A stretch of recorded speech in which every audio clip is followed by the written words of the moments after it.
Kahapon nag-umpisa na yung botohan ng ating mga kababayan. Dami pong natanggap na mga hinaing ng ating mga kababayan po, attorney, kasi merong mga lumalabas doon na parang sinasabi nila na bakit ganyan hindi nagtutugma doon sa binoto ko, yung may mga nababasa doon na doon sa isang parte nung screen nila na nandoon yung mga iba't iba daw na mga pangalan ng kanila pong mga nababasa. Natanggap nyo na po ba itong mga reklamo na ito, attorney? Tama po, dahil yun naman po nakikita po nila na script na yan, hindi naman po yan yung ballot image ng kanilang binotohan. Yan po ay isang encrypted script kung saan, in fact nga po, kahit tignan nila po uli yun, makikita po nila ang lahat ng pangalan ng kandidato sa pagkasenador. Ayun po ay hindi naman po nangangahulugan na yun po yung binoto nila, kundi isa po itong encoded at encrypted script na pagka ginamitan po ng ating verifier ay mahuhugot po yung balota nila. Unfortunately po, hindi pwedeng ipakita ng sistema yung kanilang binoto, yung image, dahil ito po yung magagamit sa vote buying. Wala po pinagkaiba yan kung saan yung resibo po natin sa ACM ay kailangan iwan sa presinto. Opo, kasi marami na pong nag-post. Kahapon pa nga umaga, nakipag-ugnayan agad ako kay Chairman Garcia para at least magkaroon ng kalinawan, matulungan yung COMELEC sa pag-explain din nito sa ating mga kababayan. So ulitin lang po natin, ang nakalagay kasi doon sa screen po, sir, this is your ballot content. Kaya, Tama po. parang na-conclude nila na, uy, saglit lang, hindi ko binoto to, ba't may pangalan dito? Pero yun pala, lahat ng mga pangalan ng kandidato ay andoon. Tama po kayo, dahil yun po ay isang encrypted at encoded script kung saan po iyan po ay parang jumble na mga letters na hindi natin makikita, pero pag isinalang po yan sa election verifier ay makikita po yung mismong binoto natin po. Ang isa pa sa parang nakakalito sa kanila din po, attorney, alam natin itong mga script na ito or code na ito, hindi po ito para sa mga talaga botante dahil hindi mo maintindihan. Siguro makakaintindi ito, yung mga IT expert talaga. Pero bakit po hindi ayon sa pagkasunod-sunod yung may mga pangalan pong lumilitaw po doon, sir? Yun po kasi yung purpose po talaga ng encryption, naka-encode po yan. Dahil kung pagsusunod-sunod rin po natin, wala rin po, makikita din natin yung kumbaga po yung ating sistema na yun pala, pagkakasunod-sunod, titignan mo lang yung pagkakaiba. Yan po talaga, jumbled po yan talaga. This because encrypted nga po, talagang halo-halo po sila. Opo. Pero pwede ba itong hindi na maipakita sa mga botante, sir? Kasi parang nagdadagdag lang sa kanilang parang kalituhan po. Hindi naman po, mas gusto po nating ipakita yan. Una, dahil yan po yung confirmation na nabasa at nasave yung kanilang balota. Ikalawa, yung parehong script po na yan, ang equivalent ng QR code. Alam niyo po, kung kayo nag-testing po dun sa ating ACM, meron pong QR code yung resibo nyo. Kapag ka po in-scan nyo ng anumang gamit na cellphone yan, makikita niyo po, halos ganyan din po yung pangalan, pero naka-jumble siya at maraming mga letra at mga numero. Yan po yung purpose ng encryption. So yan pong nakalagay, nakikita nila na halo-halong pangalan at letra dyan, yan ang direct equivalent po ng QR code na kapag ginamitan po natin ng election verifier, ay ma-retrieve po natin yung balota. Pag retrieve ng balota, anong purpose yun? Pwede natin i-print para sa random manual audit, i-print para sa manual tally, at higit sa lahat, pag-audit po natin, pwede pong gawin yan. Ang isa rin sa kanilang hinahanap ng mga botante sa overseas din po, attorney, is saan yung resibo? Paano ko malaman na yung akin pong binoto yun talaga? Pwede ko bang makita yung resibo, actual na resibo, or kung ano bang makikita sa screen, patunay na yun talaga yung pinili ko? Ayan po, isang naging malaking desisyon ng COMELEC. Ipapakita ba natin yung resibo sa ating mga kababayan na merong risk na makuhanan, kumuha ng screenshot o kaya gumamit ng ibang device? Ang problema po kasi dito, pwedeng magkaroon ng lansadera o scheme para ipakita yung vote buying. So ang naging desisyon po, hindi natin ipapakita yung actual na balota para kahit screenshot po nila, ay makikita nila yung script. Yung script na yan, i-capture po nila yan dahil kung kailangan mag-audit tayo, yan po dapat ang equivalent ng kanilang balota. So ito po yung parte ng auditability, and at the same time, pinananatili natin secure at labas dun sa magbabalak po na mag-vote buying. Safe ba natin sabihin, sir, na yung mga script or yung mga codes hindi intended para sa mga botante? Parang kumbaga i-disregard. Opo. intended din po para sa kanila yan dahil pwede po nilang makapture yan. Yung nga pong purpose no. Nang sa gayon, yan, pag yung capture mo na yan, yung script na yan, pag tinapat natin ito sa actual na balota mo, makikita mo, mariretrieve yan, 1:1, parehong-pareho. Pero hindi nga po ganun kadali ma-decode. Ang purpose po niyan, encrypted. Nang hindi po makuha yung mismong balota para maipamigay gamit sa vote buying. So, kung ako ay botante po, paano ko po siya i-appreciate? I-copy-paste ko po ba? I-save ko po ba itong mga napakaraming... Pwede niyo pong gawin yan para nang sa gayon, meron po kayong hawak-hawak. Pag dumating po yung puntong tapos na yung botohan at kailangan na natin mag-audit, kailangan na mag-imprenta sa post ng mga papel, yan po yung patunay natin na yan po yung resibo ninyo. Opo, okay. At least malinaw po sa ating mga kababayan. So, hindi na ito siya mawawala po. Nandyan na talaga ito na makikita ng mga botante. Yan po yung sinasabi po namin na dapat yan ang nakita mo nang bumoto ka kahit bago magtapos yung sistema. Pag binalikan mo yan, yan pa rin ang makikita mo. Opo. Sir, doon sa 1.4 million na registered voter last week, nasa 47,000 mahigit pa lang ang nakapag pre-enroll. Ngayon po ba, kamusta po yung pre-enrollment natin? 1.24 million po yung ating registered overseas voter. Ang kanina pong alas 5 na madaling araw, nasa 55,000 na po ang ating enrollees. Meron po ba kayong plano, sir, na magkaroon ng malawakang pagpapaintindi ulit sa ating mga kababayan ukol nga po dito sa, kasi kalat na rin ito sa social media po at talagang marami tayong mga natatanggap na mga reports na nag-aalala sila. Ang sabi pa nga nila, stop muna ako sa pagboto dahil gusto ko talagang maliwanagan dito sa mga pangyayaring ito. Ay, hindi po tayo titigil. Una po sa lahat, papuri sa ating mga tauhan ng embahada at konsulada sa pumumuno ng mga consul general at mga ambassador. Sila po talaga yung nagli-lead ng efforts to reach out to the Filipino communities. Nagsiset up pa nga po sila ng website, yung mga web pages at kanilang mga social media pages.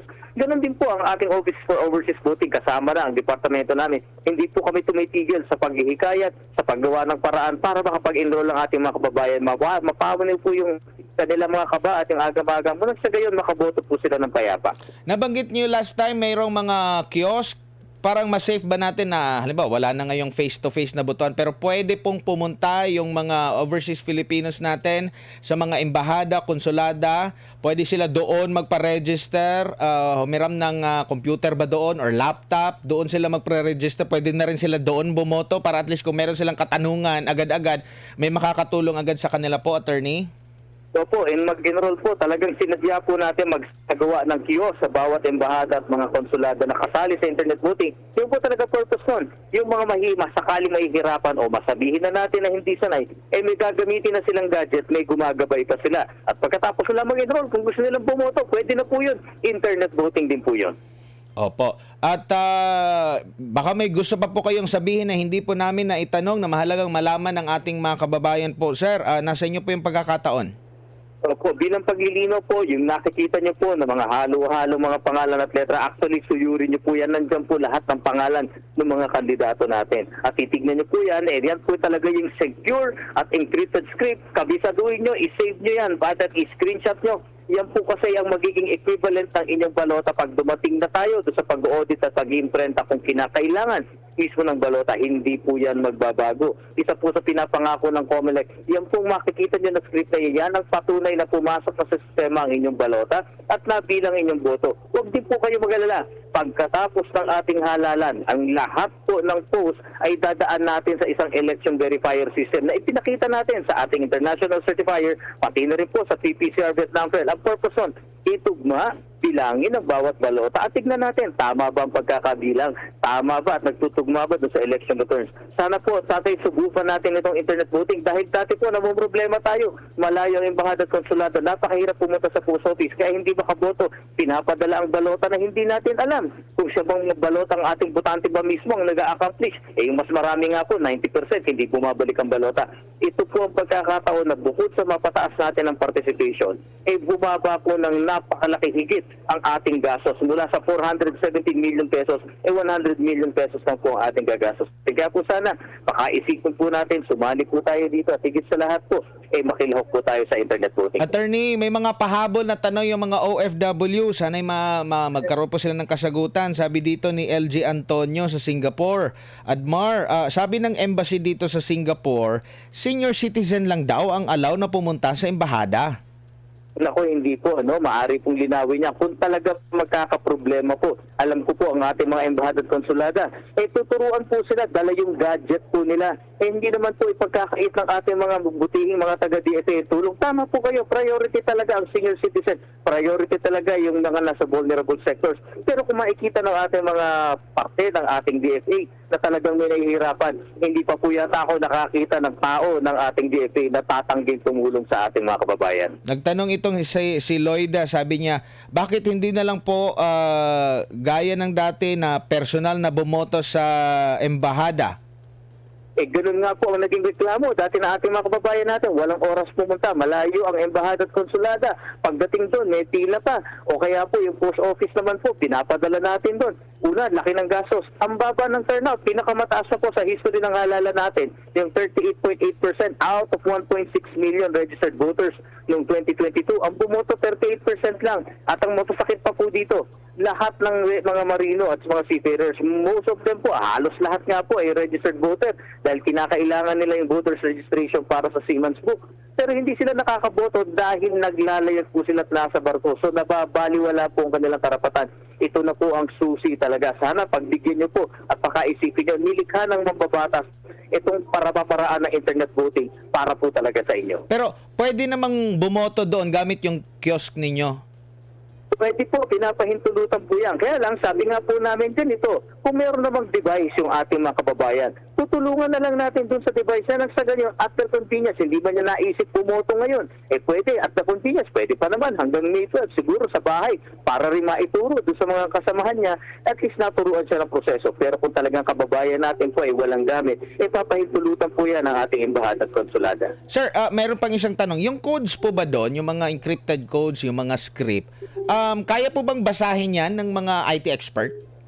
Ay, hindi po. Yan po yung purpose ng encryption. Di kung kaya pong basahin ng lahat. Wala na rin po silbihan. Meron pong programa na naka-embed dyan sa ating online voting and counting system na siya makapag-decrypt ng code. At pag-decrypt po niyan, mahuhugot mismo yung balota ng ating mga botante. May pagkakataon po ba na halimbawa, may i-app ba kayo na webpage na pwede nilang i-copy-paste doon yung code? Siguro after na ba ng kailan ba ninyo i-app na yung bawat isa? Nalabag po natin yung secrecy ng balota dahil lang dapat po nakakakita ng script na yan ay yung mismong botante lamang. Kung i-upload po natin yan, di lahat na po nakakita at alam naman po natin talagang meron at meron magtatangka na i-decrypt yan. Kasi ano po na lang siguro masasabi ninyo sa ating mga kababayan na parang nawalan ng tiwala at sabi nila na hindi na lang ako boboto kasi nakikita ko na may dayaan. Naku, wala naman po dayaan. Alam niyo po, ganito lang kasimple yan. Hindi naman po siguro itataya ang pangalan ng certifier natin at yung nagawa ng programa, pati na rin po ang PPCRB at NAMFRED na nag-review ng programa na yan po talaga madadaya yan. Makikita nila yan kung yung merong malware, kung may backdoor o merong vulnerabilities dahil yan ay sinubject sa lahat ng klase ng threat. Siguro po wala rin magtataya ng kanilang pangalan na naghimay-himay noong po 2 buwan na local source code review. Kung ganyan lang din pala ang kakalabasan. Meron po mga IT expert, nandiyan ng DOST, nandiyan ng DICT, PPCRB, NAMFREL, lahat po sila ay tumingin dyan. Kaya po kung yung mga eksperto ay walang nakita, sana po tignan din natin pagkakataon na yan. At tignan po natin kung hindi tayo makikilahok dyan, sino po ba ang mawawala ng boto? Sino ang mawawala ng boses? Tayo rin naman po. At any rate, sabihin na natin kung sakali mo po mayroong pagdududa, isasubject ang mismong online voting and counting system sa random manual audit. At kung kinakailangan pa, meron mo po protestang kandidato, ayan po, papaakyat na lamang, aakyat pa yan sa ating Senate Electoral Tribunal, mahihimay lahat-lahat yan. Sir, meron din po kayong time na pati yung mga diplomats ay pinatest nyo rin ang pagboto? Ano po yung Tama kanilang po, reaksyon? karamihan po sa kanila, botante po sila. Hindi ko lang po alam kung sino na sa kanila ang bumoto dahil halos lahat po sa kanila na magsisilbi bilang Special Board of Election Inspector, bilang Special Board of Canvassers, at bilang Special Ballot and Reception and Custody Group, talagang nakarehistro po. Sila po mismo ay botante, sila po mismo ay boboto sa pamamagitan ng internet voting. At tingin ko naman po, yung ating mga ambassadors, Consul General, mga consuls at iba pang mga charge d'affaires, hindi nila naman po tataya ang pangalan nila at hindi rin nila pababayaan ang boto nila kung madadaya lamang ng sistema. I mean, yung mga sa ibang mga lahi po, di ba nakita ko sa post ninyo sa social media, may mga ibang lahi din na nag-try na sa demo? Ay, hindi po. Ang mangyayari po ay pinakita lang po natin kasi interesado po ang buong mundo sa mga advantages at sa mga advances at innovations ng COMELEC. Nakita po nila, actually, nagbe-benchmark po sila sa atin. Paano natin ginagawa yung ating botohan? Bakit ganun? Bakit napakaraming advancement? Nais po nilang makita at gusto nilang makuha yung best practices. Kanina nga lang po, kamiting ko ang European Union. Tinitignan nila, paano pa tayo mag-engage sa media? Tuwan-tuwa, naabutan pa nga po nila na kami nag-ambush press con. Yang mga bagay po ay nais pamarisan ng mga counterparts natin sa iba't ibang bahagi ng mundo. Opo, siguro bilang panghuli na lang sir, mensahe nyo sa ating mga kababayan ulit dito sa mga mayat maya, may tayong natatanggap na mga hinaing po nila. Alam niyo po, siguro sa ating pagkakataong ito, bagamat sa paliwanag ng COMELEC, kung may pagdududa po kayo, alam niyo po, pwede tayo makipag-ugnayan sa PPCRB. Pwede tayong makipag-ugnayan sa NAMPREL, pati na rin po siguro sa DICT at sa DOST. Tanungin po natin yung mga eksperto. Dahil sabi ko nga po sa inyo, hindi nila itataya ang kanilang mga pangalan at reputasyon sa isang sistemang kalyado. Lahat po ng linya ng programa ay dumaan sa source code review. Lahat po yan ay dumaan sa international certification. At tandaan niyo po, yung source code review, 2 buwan at kalahati po yan bago na i-deposito sa Bangko Sentral ang codes. Kaya po sana, boses po niya yan. Pagbigyan niyo po na masubukan natin ang internet voting dahil malay niyo po, yan na ang solusyon para makaboto tayo ng convenient at makasiguro mapataas ang bilang ng botante overseas. Maraming salamat, attorney, sa inyong oras at panahon. Sa ulitin pa, ingat po kayo. Maraming salamat po. Si Attorney Rex Laudianco, tagapagsalita ng COMELEC. Makialam, makibalita sa isyu ng lipunan at alamin ang katotohanan. Ayan po mga kapartner, no? Wrap up lang natin.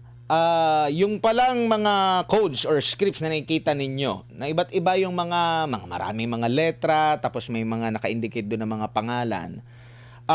Hindi po ibig sabihin na nakita nyo as per COMELEC ito, sa paliwanag din ito ni Chairman Garcia nung nakapanim ko, kachat ko siya, and at the same time si Attorney Laudianco. Ang sabi nila na hindi raw ito nagsasaad na itong mga nakapangalan na nakikita nyo agad after nyong bumoto po mga kapartners, hindi ito ang palatandaan na sila ang mga nag-reflect sa inyong boto.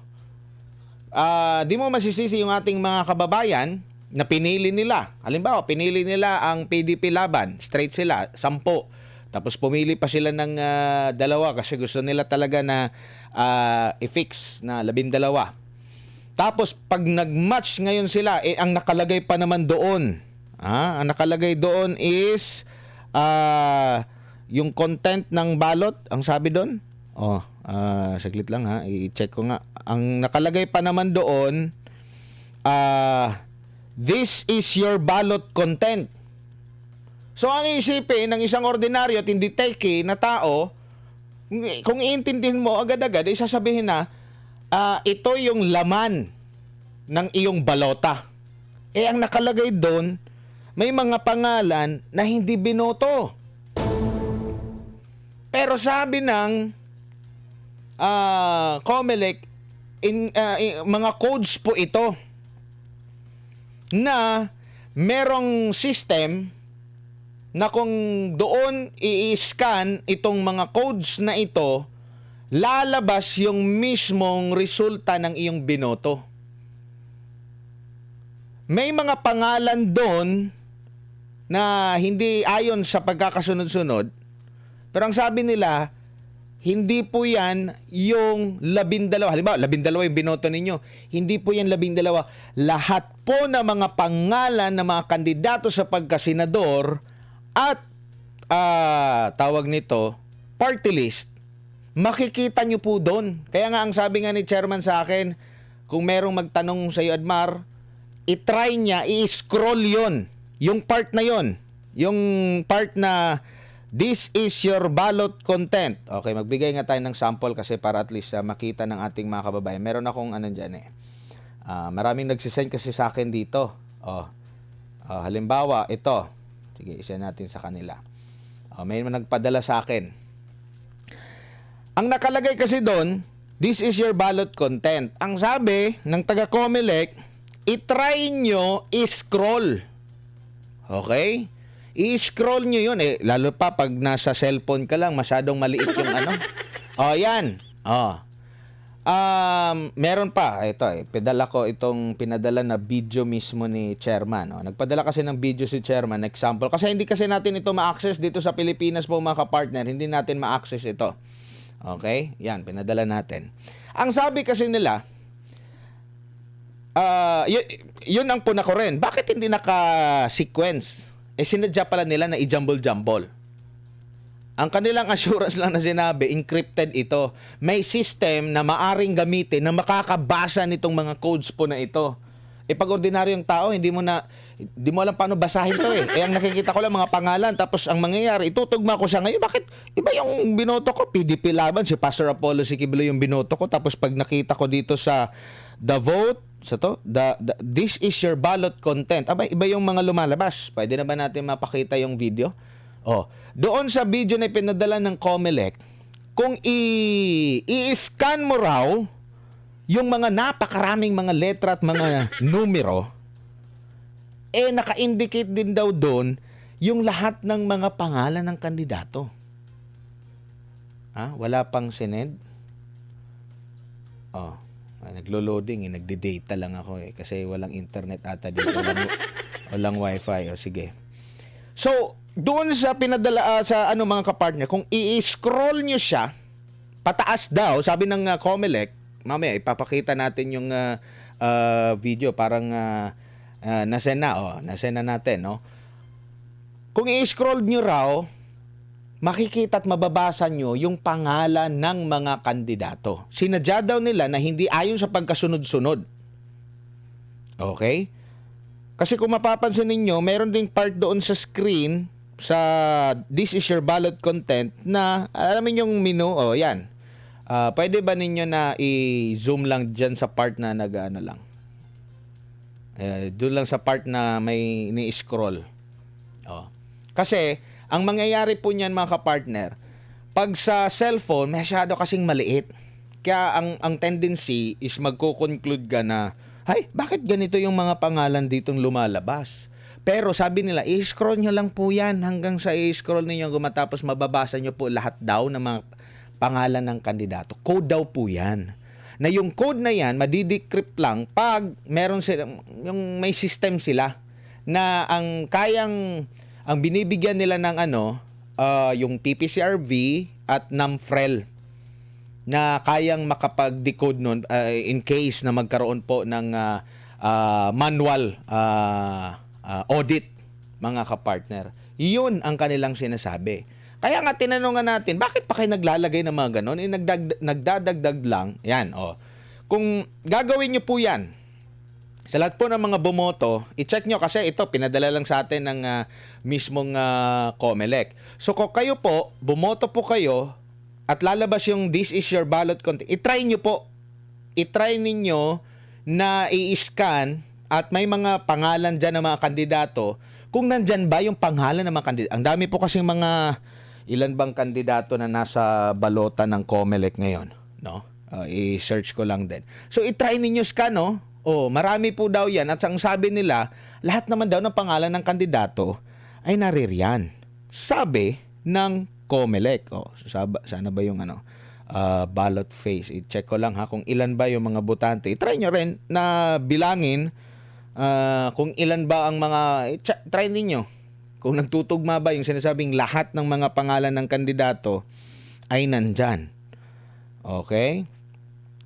So, yan, pag i-scroll nyo raw, marami daw mga pangalan ng mga kandidato. Ang dami kasi mga words na hindi natin naiintindihan.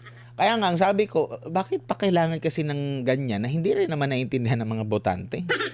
Ang sabi naman nila, Para at least transparent kasi kung ano daw yan, i-scan gamit yung kanilang system, mababasa dyan yung resulta ng inyong binoto. Dyan kasi, hindi mo maintindihan dahil sa dami ng mga letra kung sino talaga ang inyo pong binoto. Okay. Ilan ba ang tumatakbo sa pagkasenador na nasa balota? 66. Okay, 66 na mga kandidato ang nasa balota as per dito sa sa website ng COMELEC. And ang party list naman ay nasa 156. Okay, i-play lang 'yon. Please yung ayan. So, 156 yung tumatakbo sa pagka-party list. Nasa 66 naman yung sa pagkasenador. Kung may time kayo, pero may time limit lang din ata daw yan eh.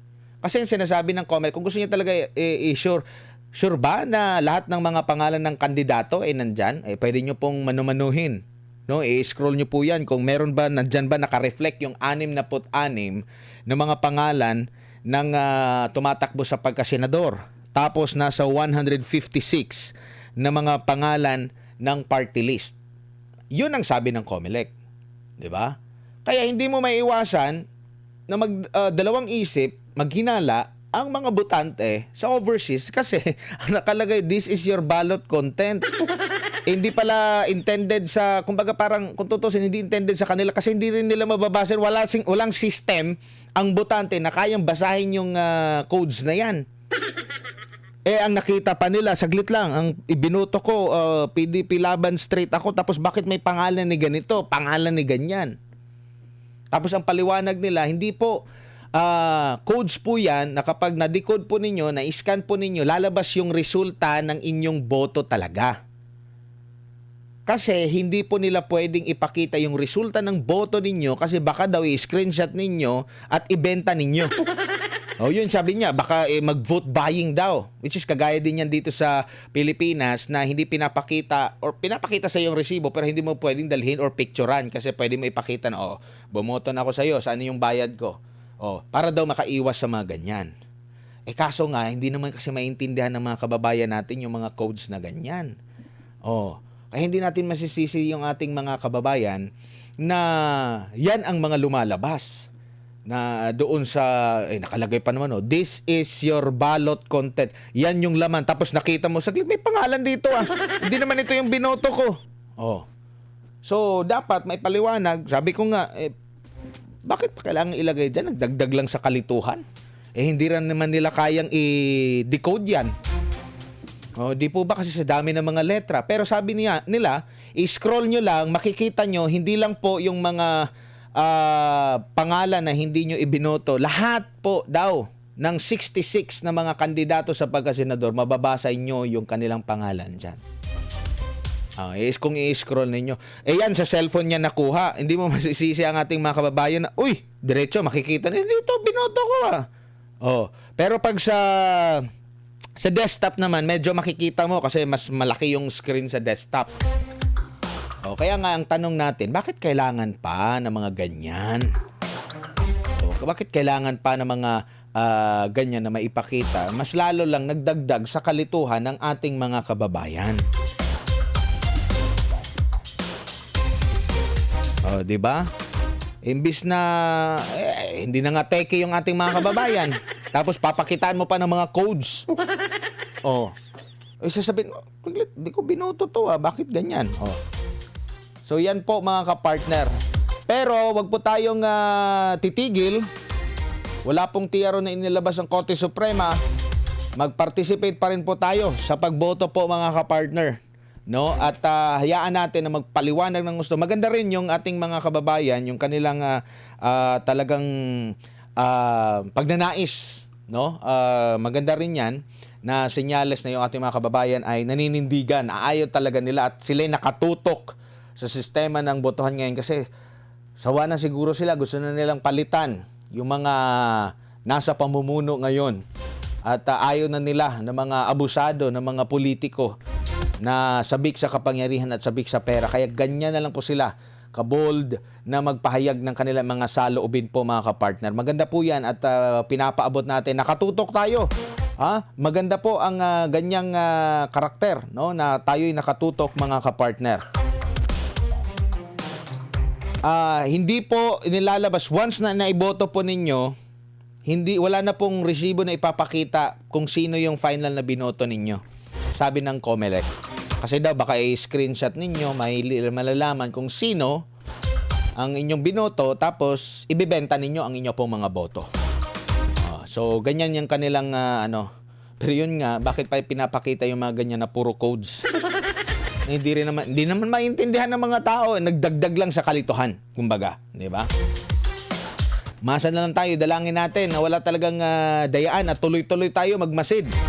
Huwag po kayo titigil, no? Mas the more kayo dapat na bumoto po mga kapartner, i-overwhelm po ninyo ang boto sa inyong gustong iboto.